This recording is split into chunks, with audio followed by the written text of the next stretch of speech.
অতীতকে যেমন ভুলে যাওয়ার দরকার আছে, তেমনি মনে রাখারও দরকার আছে।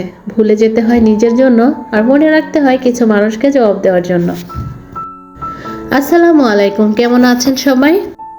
আশা করছি দেশ এবং দেশের বাইরে যে যেখান থেকে বসে আমার আজকের ভিডিওটি দেখছেন, আল্লাহর রহমতে সবাই সুস্থ আছেন, ভালো আছেন।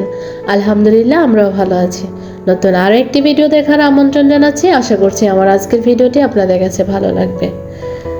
প্রতিদিনের মতোই সকালের কাজকর্ম নিয়ে আপনাদের সাথে হাজির হয়ে গেলাম। তো বাজার থেকে কালকে ফ্রোজেন পরোটা নিয়ে আসছিলাম, তাও আবার লাচ্চা পরোটা। বিশেষ করে লাচ্চা পরোটা দেখেই আমি নিয়ে আসছিলাম। তো দেখি এটা কতটা লাচ্চা পরোটার মতো হয়। তো এটাই আমি এখন ছেঁকে নেব। আর এই রুটিটা ফ্যাট ছাড়া। ঘুম থেকে উঠেছি একদম ভোরবেলা, ফজরের নামাজ আদায় করেছি। তো দেখতে পেলাম ছেলেমেয়েরা দুজনেই ঘুম থেকে উঠে গিয়েছে। এত সকাল সকাল উঠছে, প্রতিদিন কিন্তু এত সকালবেলা ওরা ওঠে না। তো এখন রুটিগুলো ছেঁকে নেব আর ওদেরকে নাস্তা করার জন্য দিব, কারণ দুজনই একদম মারামারি লেগে গিয়েছে সকালবেলা উঠে। তো এর আগেও একটা সুপার শপ থেকে আমি এরকম ফ্রোজেন পরোটা এনেছিলাম, লাচ্চা পরোটা।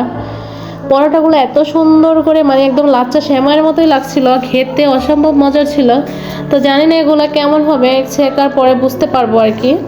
তো কালকে ওই সুপার শপটাতে আমি দেখছিলাম যে ওরা 15% ডিসকাউন্ট দিয়েছিল।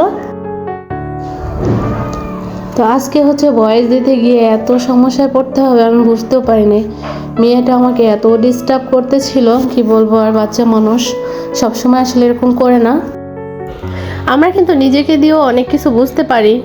ভিডিও বানানো যে কত কষ্ট, টাইপড সেট করো, যেখানে রান্না করো সেই জায়গাটা সুন্দর মতো অর্গানাইজেশন করো, এভাবে সেভাবে অনেক কাজ, কিন্তু ঘরের কাজ, বাচ্চা সামলানো, তারপরে যাদের হাজব্যান্ড বাংলাদেশে থাকে তাদের তো আরও বেশি কাজ, যাদের হাজব্যান্ড বাইরে থাকে ফোনে কথা বলতে হয়, ফোনে একটু সময় দিতে হয়, বাচ্চাদেরকে নিয়ে বাইরে সময় দিতে হয়, সব মিলিয়ে কিন্তু অনেক টাফ। ভিডিও করাটা অনেক কষ্ট।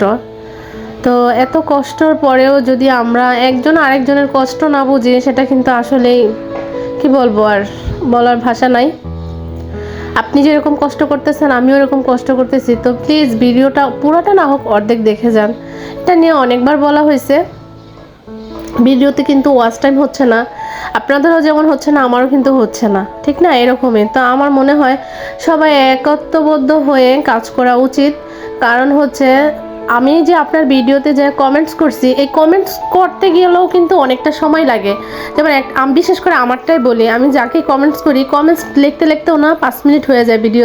ভিডিও দেখা 5 মিনিট হবেই, এরকম হয়। কারণ আমার লেখা একদম স্লো, আমি টাইপড করতে খুব স্লো হয়, আমি সময় লাগে লিখতে, খুঁজতে হয় আমার আর কি, আমি এত স্মার্ট না। তো দেখা গেছে কি 5 মিনিট হয়ে গেছে ভিডিওটায়।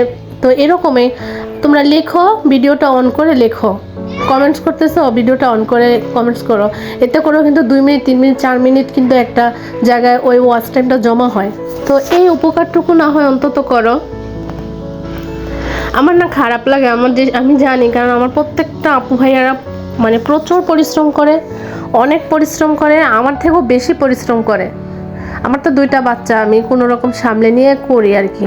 আমার মনে হয় যেসব আপুরা একটু বড় ফ্যামিলি, বাচ্চা কাচ্চা, তারপরে ফ্যামিলি সদস্যদের খাবার দাবার মিলিয়ে বিশাল এক টাফ।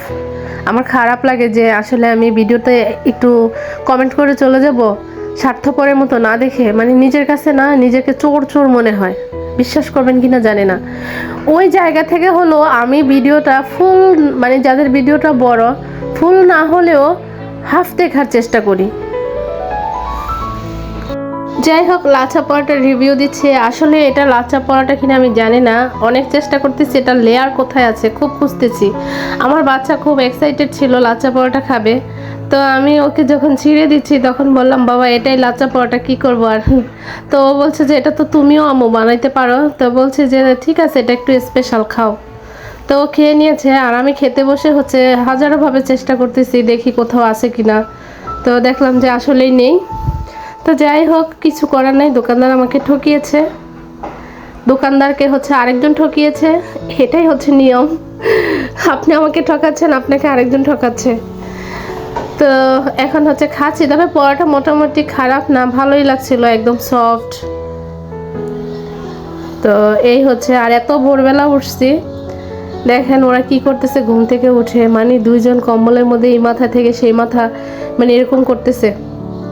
আর আজকে মানে এত পরিমাণ কুয়াশাচ্ছন্ন ছিল, আমি কিন্তু ভয়েসটা দিচ্ছি হচ্ছে আজকে দিছি না, এটা 2 দিন আগের ভিডিও আর কি। এত পরিমাণে কুয়াশা ছিল, তখন বেলা বাজে 7:30, অথচ মনে হয় 6টা বা 5টা বাজছে এরকম, মানে দেখা যায় না এমন মনে হয়। আর ভালোই লাগছিল, কুয়াশা দেখতে আমার অনেক ভালো লাগে। মানে বাইরে কুয়াশা থাকলে না আমার কাছে মানে মনে হয় যে আমি কোন নতুন একটা জগতে আছি, আমার কাছে এমন লাগে। জানি না এটা আসলে কি অদ্ভুত কথা নাকি, আমার মনে হয় নতুন একটা জায়গায় আইছি, নতুন একটা জগৎ, পুরো অচেনা অচেনা লাগে। তো আজকে হচ্ছে মানে কালকের লাউ তরকারি ছিল ডাল দিয়ে রান্না করা, ওটা একটু গরম করে নিব, আর একটু শিং মাছের ঝোল করব আর কি, মানে ভুনা করব আর কি। তো যাই হোক, আজকে চিন্তা করছি বাচ্চাদের কালকে গোসল করে নাই, কিন্তু আজকে ওদের একটা গোসল করিয়ে দিব আর কি। কারণ আমি দেখছি বাচ্চাদের ঠান্ডা মেন লাগে হচ্ছে 1-2 দিন পর পর গোসল করাইলে হচ্ছে বাচ্চাদের ঠান্ডাটা বেশি লাগে। রেগুলার গোসল করাইলে কিন্তু ওই ঠান্ডাটা লাগে না। তো আমি ওদের রেগুলারই গোসল করাই, হুট করে কালকে আর গোসল করাই নেই, তবে আজকে গোসলটা করেই দিতে হবে। এখানে মাছগুলো কিন্তু ভাজা হয়ে গেছে। তো আজকে হচ্ছে মানে রান্না করতে একটু লেট হয়ে গেছে, বাচ্চারা ক্ষুদায় চিল্লাপাল্লা করতেছে। বিস্কিট দিচ্ছি, তারপরে হচ্ছে ফল কেটে দিচ্ছি অফ ক্যামেরায়, ওগুলো খায় না ওরা হচ্ছে ভাতই খাবে এখন।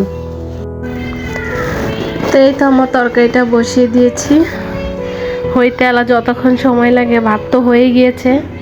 আজকে কেন জানি এত লেট হয়ে গেছে, আমি নিজেও বলতে পারি না রান্না করতে।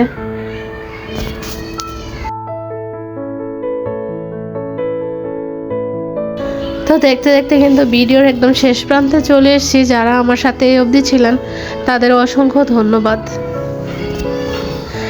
আর অনেক নতুন নতুন আপু ভাইয়ারা হচ্ছে আমার সাথে যোগ দিচ্ছে, তো তাদের উদ্দেশ্যে বলছি প্লিজ স্প্যাম কমেন্ট করবেন না। আপনারা কমেন্ট করলে আমি বুঝতে পারি কারা আমার সাথে নতুন আজকে জয়েন হয়েছে। তো এখানে হচ্ছে বাচ্চাদের খাবার দিয়ে দিয়েছি, আর আমার ভিডিওটি এই অবধি। তো আগামী ভিডিও দেখার আমন্ত্রণ জানিয়ে এখানে আমার ভিডিওটি শেষ করব। সেই পর্যন্ত সবাই সুস্থ থাকবেন, ভালো থাকবেন, নিরাপদে থাকবেন, এই শীতে নিজেদের যত্ন নেবেন। আল্লাহ হাফেজ, আসসালামু আলাইকুম।